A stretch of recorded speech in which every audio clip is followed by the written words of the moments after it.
Ayan na guys, yung kinalabasan ng ating sardines. Kitang-kita nyo naman, di ba?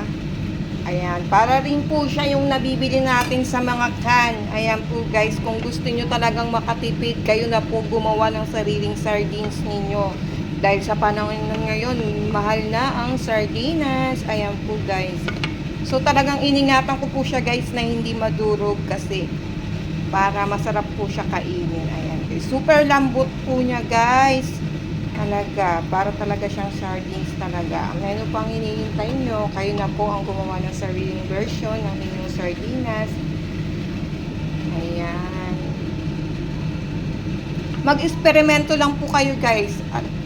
At sa hirap ng buhay ngayon mas maganda yung makakatipid kayo kaysa yung bili po kayo ng bili sa market. Ayun lang po. Maraming salamat.